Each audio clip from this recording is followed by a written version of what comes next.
Halo guys, kembali lagi di channel aku, Reta Pramesti. Kali ini aku bakal bahas tentang apa aja sih mitos atau fakta yang berhubungan dengan UTBK atau SBMPTN 2020. So, let's check it out.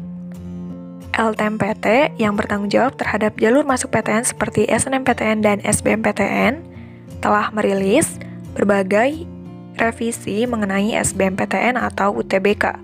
Nah, UTBK-nya itu yang awalnya 1 kali menjadi 2 kali. Selain itu, banyak mitos atau fakta yang masih bertebaran dan masih membingungkan banyak orang. Nah, berikut info valid dan akuratnya. Pertama, 2 kali ujian di UTBK bikin kesempatan semakin besar lolos SBMPTN. Mitos atau fakta? Jawabannya adalah mitos. Itu tergantung nilai, tergantung rata-rata nilai UTBK yang masuk jurusan tersebut. Ada di rentang berapa? Apakah di range yang rendah, standar, atau tinggi? Lalu tergantung prioritas nilai UTBK-nya, yang sudah aku jelaskan di video sebelumnya. Benarnya atau faktanya adalah, kalau mengikuti 2 kali ujian UTBK, yang pasti biayanya lebih besar, karena biaya per ujiannya untuk kelompok saintek atau sostum adalah 200.000 dan untuk campuran 300.000. Kali 2 aja deh. Ini untuk informasi pendaftaran dan tes UTBK tahap 1, dan ini untuk pendaftaran UTBK tahap 2. Beserta tesnya juga.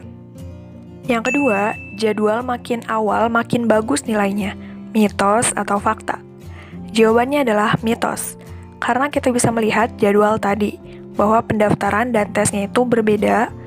Lalu, untuk verifikasi nilainya tentu akan di waktu yang sama oleh LTMPT, sehingga pengumuman akhir di tanggal 2 Mei itu akan membuktikan bagaimanakah nilai yang didapatkan untuk kedua tes tersebut.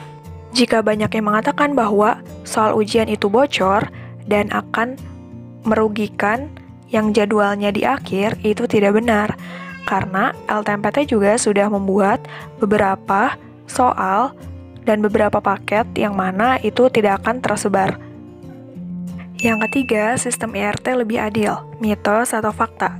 Jawabannya adalah fakta. Karena dari sistem IRT atau Item Response Theory, kita bisa melihat bahwa bobot nilai untuk setiap soal itu berbeda. Maka akan terlihat juga kualitas peserta dari semakin banyak jawaban benar dan dianalisis berdasarkan jumlah orang jawabnya. Pemisalan, misalnya ada 2 soal, diikuti oleh 10 orang.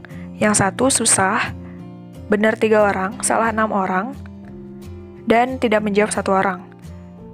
Nah, berarti jika dibandingkan dengan soal 2, yaitu soal 2 misalnya mudah, benar 8 orang, salah 2 orang, berarti untuk soal pertama itu bobotnya si 3 orang yang benar itu akan lebih besar dibandingkan yang salah, walaupun yang salah mendapatkan bobot walaupun kecil.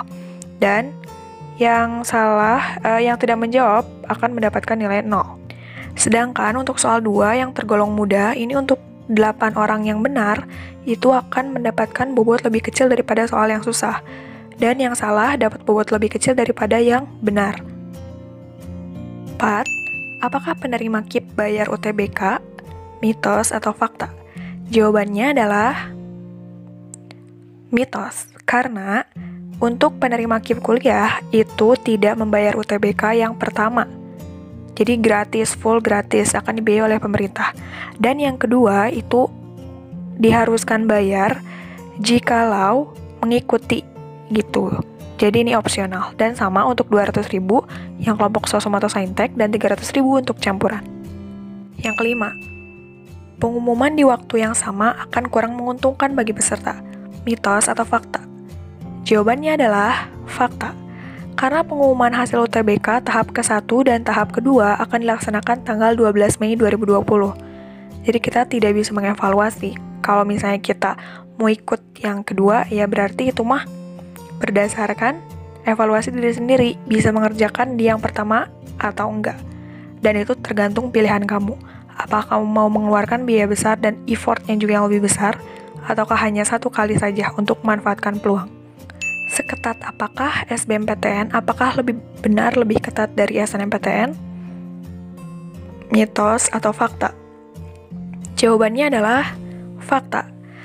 Benar, karena UTBK itu nggak hanya diikuti oleh yang masih duduk di kelas 12 SMA, namun yang gap year. Yang sudah berstatus alumni pun masih bisa mengikuti UTBK. Hal inilah yang membuat UTBK menjadi semakin ketat. So, itu aja beberapa mitos atau fakta yang masih membingungkan kamu. Semoga kamu mendapatkan pencerahan dari video ini. Persiapkan dirimu secara maksimal, teruslah belajar, tapi jangan lupa untuk menjaga kesehatan. Terlebih melihat durasi UTBK yang cukup padat.